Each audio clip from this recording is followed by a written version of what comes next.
we'll move on to the next section of this afternoon session.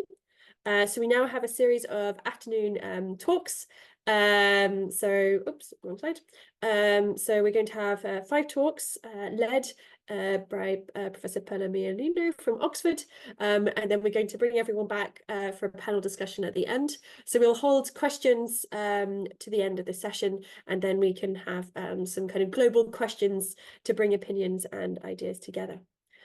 So first of all, I'm very glad to be able to introduce Perla.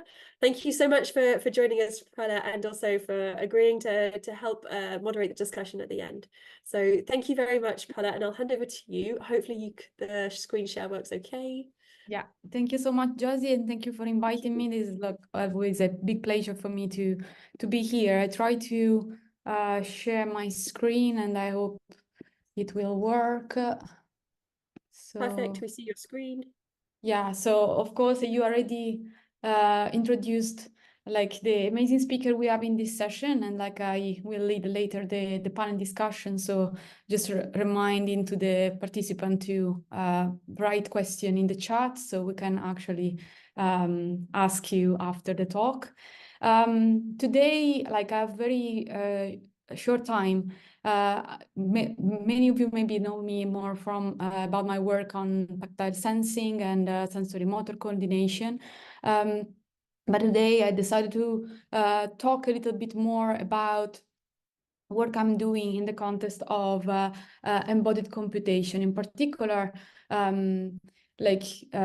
how we can achieve distributed computation within the robot body. So we all know and we all love our soft robots. We saw that the majority of them, of course, are like actuated with pneumatic actuation. However, the main issue, as we all know, is that usually these lead to have a control unit that is definitely much bigger of the robot itself, heavier than the robot, and of course cannot easily be integrated in the robot for distributed computation. So this lead to the need of course, trying to work on integrable pneumatic circuit to enable onboard computation and control of these soft robots. So the work I did so far in this like domain was of course like starting asking how I can integrate valves for control of fluid circuit within the robot body. And of course, I explore both 3D printing and using silicon casting. In particular, what we worked on was to using multi-material 3D printing to achieve a bistable valve using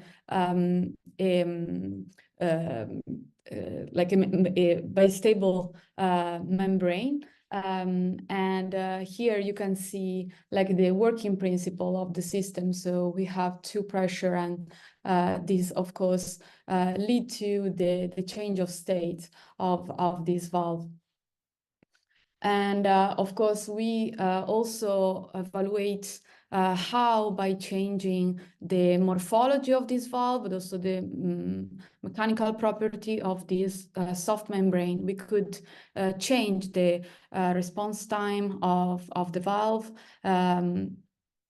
and also the critical pressure to tune it to the specific application. We also evaluate aspects about durability and manufacturing of the system, and performing repeatability test and fatigue test. This is actually a video that show the valve during operation. Of course, you can see that still is not very small, but here you can see like how it works. And this was completely 3D printed with the multi-material 3D printer, okay, what we have on site. So after this, like we, of course, try to think about we can reduce the number of valves that are needed to control different pneumatic circuits, because as you can see here, like usually you have one valve for each chamber. And we extended the work by designing multi-channel valves. In particular, we used this spool that can move depending on the state of the bistable membrane.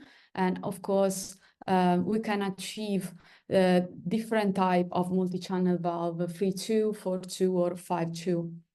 Also in this case, we use a multi-material 3D printer to fabricate the system. And like here, you can see quickly like the fact that they can be easily assembled. We could also reduce the dimension of the valve in this case, and we can demonstrate the use of just two multi-channel valves to control this agonistic-antagonistic actuator with a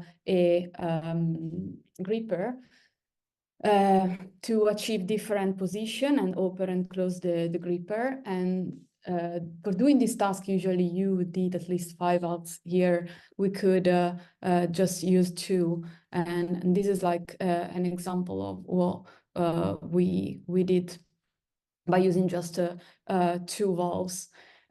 So showing that like we could of course like actuate the robots with less valve on board. Like we're going on, we also wanted to move to the just like on-off behavior, but trying to achieve proportional valves, so modulate the pressure to achieve better behavior for our soft robots.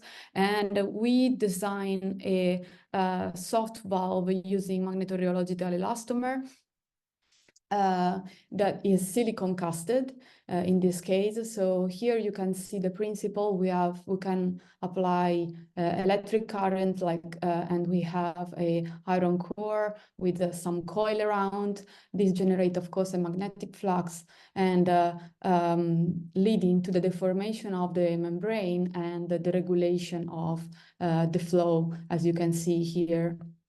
This is like some information about the dimension of the valve. This was the smallest that we could achieve with this kind of methodology.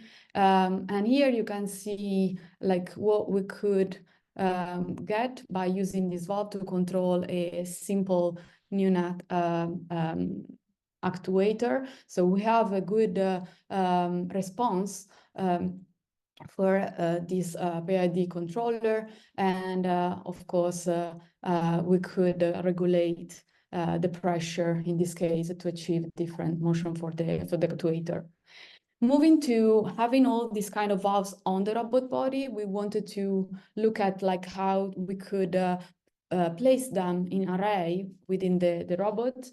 And of course, the main challenge were magnetic interferences and like heat dissipation. So we did some work to be able to create a sort of cooling chamber around, and of course, evaluating like the best placement for reducing the magnetic interference. Here is some like steps of the manufacturing, and this actually is what we could achieve with all the valves placed on the palm of this soft end. And you can see how we could control the pressure to achieve different posture of the hands using these 4 valves. Of course, we also evaluated like the temperature increase, like the operation during the operation time, with and without the use of this cooling chamber in it. And finally, the last work that we're carrying on is related on how we can speed up the process of achieving the computation on board by using valve, and also like fit in the robot body in an optimized manner. So here what we did was to work on a design automation toolbox for pneumatic circuit. In particular, the user can provide a logic function and also the constraint related to where like the pneumatic circuit should be placed on the robot body. And this toolbox can generate a file that can be 3D printed and can produce the assembly of the valves to achieve the logic function desired, and the assembly is actually fitting the space constraint that is provided in input. How we did it, like we design again different valves using similar principle that I explained at the beginning, and creating different logic gates that you can see here, and providing the logic function and the label space on the robot. The toolbox try different configuration, and the connection between the different valves that implement the logic of the gates are done by using these like different layers. So layering methods similar to VALVES in PCB circuits, and this is actually interface of this design toolbox where the user can input all the different components. And this is actually my last slide in which I show you like the results. So here we wanted to implement the multiplexer for these valves, and we provided the space available, and here we could use this circuit to again control the robots. So this is actually the work of my students that recently graduated as young one. So I want to also give credit to him that spent his PhD on this work, and thank you for listening. So